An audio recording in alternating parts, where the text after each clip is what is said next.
उसमें धर्म श्रोतांशी है, आचार विमर्श है, व्यवहार विमर्श है।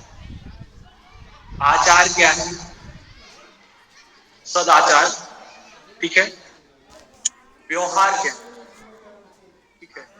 जो राजधर्म के अंतर्गत आते हैं वो सभी व्यवहार ही है। और हमारा जो एक दूसरे के प्रति जो व्यवहार है वो भी व्यवहार ही है, चाहे वो गुरु का शिष्य के प्रति हो, राजा का प्रजा के प्रति हो, या फिर एक पत्नी का एक पति के प्रति हो, या एक माता का एक पुत्र के प्रति हो, या एक पुत्र का अपने पिता के प्रति हो। ये सब हमारा व्यवहार के अंतर्गत ही आता है। और आचार क्या है? आचार वो जिसके माध्यम से हम मोक्ष को प्राप्त करें, ठीक है। आचार के माध्यम से ही हम मोक्ष को प्राप्त करेंगे। और मोक्ष कब प्राप्त होगा? जब हम धर्म करेंगे, ठीक है। धार्मिक जब होंगे तब हम मोक्ष की तरफ आगे बढ़ेंगे, और वो आचार के माध्यम से ही होगा, जिसको हम सदाचार बोलते हैं, ठीक है। जिसको एक तरीके से कर्तव्य भी कह सकते हैं, ठीक है। आचार का दूसरा जो रूप है वो कर्तव्य के अंतर्गत भी आता है। तो हमारा क्या कर्तव्य है, क्या अकर्तव्य है, उसके माध्यम से हम अपने चरित्र को और स्वयं को निर्माण करते हैं, ठीक है। इसके बाद है प्रायश्चित। यदि हमने कोई भी ऐसा कृत्य जो हमारे धर्मशास्त्र में, हमारी स्मृति ग्रंथों में जिनका निषेध किया गया है, यदि वो कर्म हम यदि कर लेते हैं या हमसे गलती से हो जाते हैं, जैसे मान लीजिए गुरु का अपमान करना, अगर हमसे गुरु का अपमान हो गया तो उस अवस्था में हमारा क्या प्रायश्चित है, ठीक है। यदि हमने कोई ऐसा कृत्य किया, जैसे मान लीजिए हमने कोई चोरी की, ठीक है, और चोरी के बाद उसका जो दंड है, दंड के स्वरूप हमको क्या प्रायश्चित मिलना चाहिए, वो प्रायश्चित विमर्श के अंतर्गत आएगा, ठीक है। इसके बाद आता है श्राद्ध। श्राद्ध के विषय में आप लोग को मैं एक चीज बताना चाहूंगा कि श्राद्ध तब आएगा जब पुत्र होगा, ठीक है। और जब पुत्र ही नहीं होगा तो श्राद्ध कैसे होगा, ठीक है। तो श्राद्ध का जो प्रकरण है वो पुत्र के बाद ही है, ठीक है। पुत्र उत्पन्न होगा, और पुत्र उत्पन्न होने के बाद वो अपने पिता का, अपने पूर्वजों का श्राद्ध इत्यादि कर्म को करेगा, ठीक है। इसके बाद हम लोगों ने पढ़ा था मनुस्मृति के 12 अध्याय, जिसके विषय में मैंने केवल उनका नाम बताया था कि प्रथम अध्याय में क्या है, द्वितीय अध्याय में क्या है, तृतीय अध्याय में क्या है, ठीक है। इसके बाद याज्ञवल्क्य स्तुति में 3 कांड है, मैंने बताया था, जिसको अध्याय भी कह सकते हैं आप, जिसमें आचार अध्याय, व्यवहार अध्याय और प्रायश्चित अध्याय, ठीक है। आचार अध्याय के अंतर्गत बहुत सारे प्रकरण आते हैं। इसमें ब्रह्मचारी प्रकरण है, विवाह प्रकरण है, ठीक है, गृह प्रकरण है, दान प्रकरण है, द्रव्य शुद्धि प्रकरण है, इत्यादि बहुत सारे प्रकरण हैं, जिनके विषय में याज्ञवल्क्य स्तुति के आचार अध्याय बताया गया, ठीक है। इसके बाद है व्यवहार कांड, जिसमें मैंने बताया, पूर्व में भी कहा कि व्यवहार मतलब जो राज धर्म के अंतर्गत आता है वो सभी व्यवहार ही है, ठीक है। जिसमें सीमा विवाद होगा, न्याय विभाग हो गया, ठीक है, ऋणादान इत्यादि हो गया, साक्षी के विषय में हो गया, ठीक है। ये कुछ महत्वपूर्ण है। स्त्री संग्रहण हो गया, स्तेय हो गया, ठीक है। इसके बाद प्रायश्चित है, जिसमें आशौच आता है, आपद्धर्म है, वानप्रस्थ प्रकरण है, यति धर्म है और प्रायश्चित प्रकरण है, ठीक है।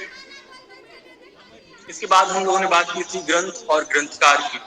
तो ग्रंथकार में कुछ महत्वपूर्ण ग्रंथकारों के मैंने नाम भी बताया था, जिसमें मेधातिथि, विज्ञानेश्वर, गोविंदराज, लक्ष्मीधर, जीमूत वामन, इसके बाद श्रीधर, हरिहर, देवड़ भट्ट, हरिधर, हेमाद्री, उल्लू भट्ट, चंडीश्वर, माधवाचार्य, रुद्रधर, कमलाकर भट्ट, नीलकंठ भट्ट, मित्र मिश्र और नागोजी भट्ट या नागेश भट्ट, गुरु जी ने बताया, और काशीनाथ उपाध्याय, इसके बाद जगन्नाथ दत्त पंचानन, ठीक है। तो ये महत्वपूर्ण ग्रंथ और ग्रंथकार हैं, जिनके माध्यम से धर्मशास्त्र को जाना जाता है, समझा जाता है, ठीक है। इसके बाद आता है धर्म, जिसमें शुरू में जो एक पहला प्रकरण था, नेक का भी कह सकते हैं, और जब हम किसी प्रसंग को प्रारंभ करते हैं उस समय भी हम सर्वप्रथम धर्म को जानते हैं। धर्म क्या है? तो धर्म ध्येय धारणे धातु से धारण करने के अर्थ में लिया जाता है। तो क्या धारण करना है, किसको धारण करना है, इसके विषय में बताया गया है। आगे श्लोक आएंगे, ठीक है। यहाँ पे कहा गया है वृषो ही भगवान धर्म। वृष जो है वो साक्षात धर्म के ही रूप है, ठीक है। आगे कहा है, इसकी वृष की उत्पत्ति बता रहे हैं, कह रहे हैं कामान वशतीति वृषः, ठीक है। जो कामनाओं को जो वश में करे वही क्या है, वृष है, ठीक है। हमारे अंदर उठ रही जो कामनाएं हैं, जी जी जी, वृष मतलब वही बैल, ठीक है। बैल स्वरूप ही है धर्म, ठीक है। इसके बाद आगे है धर्मस्य वारणम करोति तम देवाः वृषलं जानन्ति। धर्मस्य यु वारणम करोति, धर्म का जो नाश करता है, तो माने उसको देवता लोग क्या बोलते हैं, वृषलम, नीच कह सकते हैं, ठीक है। उसको जो धर्म छेदक बोल सकते हैं। ऐसा कौन कहता है, देवता लोग बोलते हैं। क्यों बोलते हैं? क्योंकि जो व्यक्ति धर्म का नाश करता है, विनाश करता है, उसको देवता लोग वृषलम बोलते हैं, नीच बोलते हैं, या शूद्र भी कह सकते हैं एक तरीके के, ठीक है। आगे है एक श्लोक, धर्म एव हतो हन्ति धर्मो रक्षति रक्षितः तस्मात् धर्मो न हन्तव्यो माम नो धर्मो हतो भवेत्, ठीक है। कह रहे धर्म एव हतो हन्ति, ठीक है।